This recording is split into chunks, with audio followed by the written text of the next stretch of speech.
Salut, moi c'est Madiana et nous voici sur le terrain avec les cinquièmes.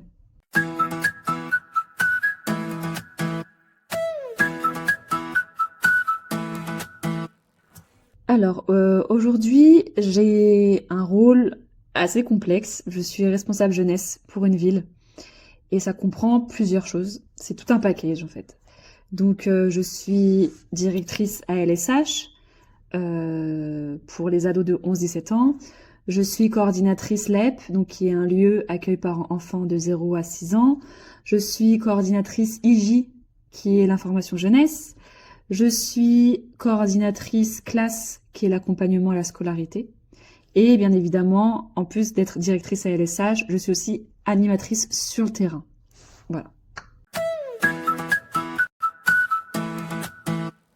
J'ai toujours été passionnée de danse et de chant, et ce qui m'a attirée dans ce métier, c'est justement ça. J'ai pu me dire à un moment donné, sachant qu'en plus jeune, j'aurais aimé être prof d'anglais principalement. Je me suis dit bon bah si je peux lier le fait d'être entre guillemets prof et aussi de pouvoir faire de la musique, du chant ou de la danse et de lier tout ça et de pouvoir donner des initiations de chant, de danse, je me suis dit bon bah voilà, faut que je teste l'animation. Donc à 18 ans, j'ai passé mon BAFA et je me suis mise à devenir animatrice. Et aujourd'hui, c'est un métier passion.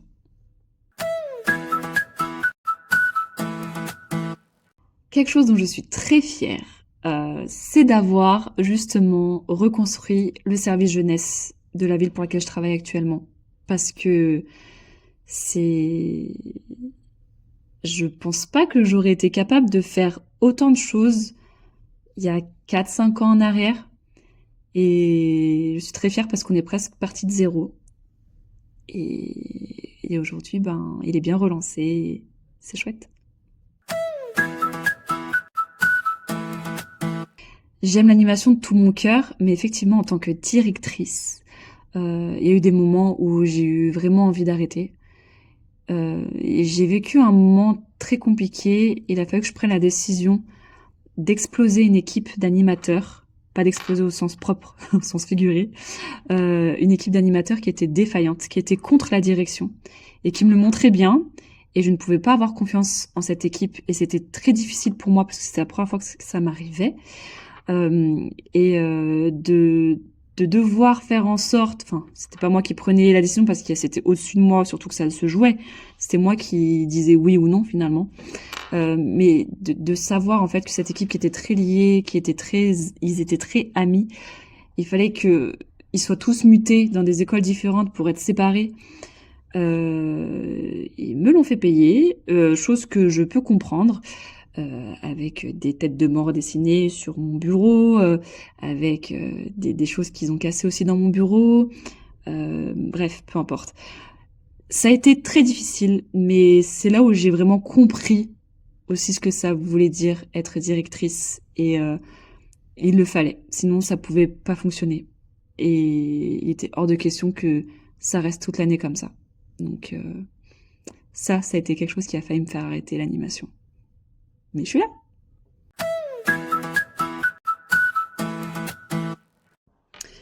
J'ai vécu une situation assez forte quand j'étais directrice en 2017. C'était sur une colonie de vacances à l'Île-Dieu. Euh, J'avais un petit 9-10 ans. Il s'appelait Mathéo, il me semble. Et en fait, il venait de se bagarrer avec sa sœur de manière très violente, hein, parce qu'il y avait un petit peu de sang quand même. C'était pas super grave, mais quand même. Et il fallait quand même que je gère la situation et que je parle du coup avec ce petit. Et ce qui a été très compliqué pour moi, c'est que je voyais que pour briser la glace avec lui, ça m'a demandé des pieds et des mains. Et j'ai compris, j'ai eu un déclic à ce moment-là, parce que la situation familiale qu'il était en train de vivre, c'était déjà une situation familiale que moi j'avais vécue de mon côté. Et c'est seulement au moment où moi j'ai commencé à me confier sur ma vie, après il faut faire vraiment comme on le sent, soit on le sent, soit on le sent pas, là je le sentais. C'est seulement au moment où j'ai commencé à parler de ma vie qu'il s'est senti moins seul. Et je pense que ça a créé un déclic chez lui. Il s'est permis de plus me parler et de pleurer et de me donner l'un des plus gros câlins que j'ai jamais reçu de la part d'un enfant. C'était un moment très très très fort pour moi et un moment que j'oublierai jamais. Après, faut pas parler de sa vie si on se sent pas de parler de sa vie. Moi là, c'est ce qui avait marché sur le moment. Donc voilà, je suis plutôt contente que ça ait fonctionné. Alors, j'ai un outil que j'ai adoré utiliser quand j'étais directrice périscolaire pour des primaires. C'était, je pouvais leur donner la possibilité d'écrire des gros mots secrets. Parce que certains enfants en avaient vraiment besoin. J'étais dans une école où il y avait quand même 320 enfants sur le temps périscolaire. C'était une des plus grosses écoles de Lyon. Et effectivement, je voulais absolument trouver le moyen pour eux de pouvoir se lâcher à un moment donné, parce qu'il y en a qui devenaient violents avec d'autres, il y en a qui s'amusaient à insulter d'autres. Des fois, c'est juste parce qu'il y a trop de monde que ça s'échauffe. Et là, dans mon bureau, j'aimais les prendre et leur dire, voilà, je te donne une feuille. Tu dis tous les gros mots, tu écris tous les gros mots que tu veux. Et quand tu as fini de te lâcher, tu prends la feuille, tu fais une boulette de papier et tu la jettes à la poubelle et je la lis pas. Et ce qui était marrant, c'est de voir un peu leur réaction. Il y en avait certains qui disaient, mais j'ai le droit de dire ça? Ou il y en avait d'autres qui, pendant qu'ils écrivaient, ils étaient morts de rire en mode... Moi, ça me faisait trop rire. Du coup, je garde un très bon souvenir de cet outil. Et non, je n'ai pas poussé ma curiosité à aller chercher le papier dans la poubelle et à lire ce qu'ils ont écrit. J'aurais dû, je pense.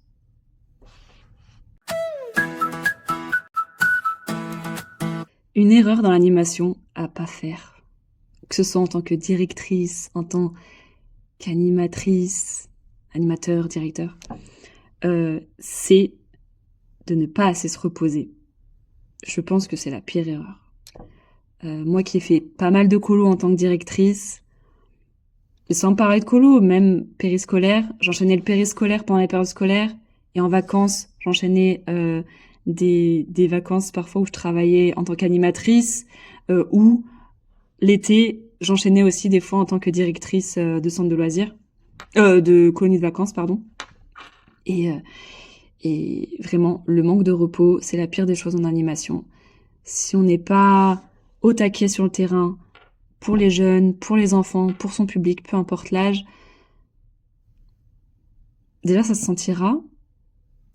Et puis après, vous aurez qu'une envie, c'est de crier toute la journée. Et ça, c'est l'erreur à ne pas produire dans l'animation. Dormez. Pas devant le public. Surveillez les enfants. Ne faites pas de défaut de surveillance. Mais quand vous le pouvez et que c'est permis, dormez.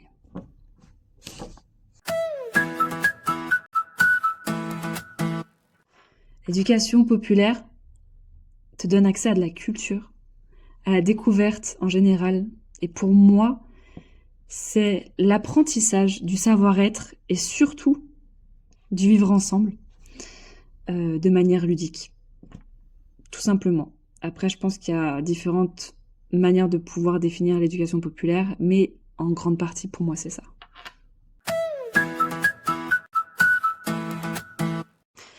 Je sais que je devrais donner un conseil à quelqu'un qui souhaiterait débuter dans l'animation, mais je vais en donner deux. Le premier, c'est sois conscient des responsabilités qui t'attendent. Sois conscient que tu as des vies quand même entre les mains, que tu as des gens, c'est de l'humain, c'est hyper important. Et ensuite, le deuxième conseil, c'est de te former, de t'informer. Du coup, ça fait 3, désolé. Mais forme-toi sur l'animation. Il n'y a pas que le BAFA, il y a d'autres diplômes. Et surtout, reste informé de la génération actuelle. Les générations, elles changent tellement rapidement. Il faut toujours rester informé de ce qui se passe actuellement et de savoir ce qui se passe aussi sur le terrain pour pas créer de fossé entre ce qui se passe et le toit actuel qui ne s'est pas remis à jour en fait. Voilà, pour moi ce serait les conseils que je donnerais. Désolée, j'en ai donné 3.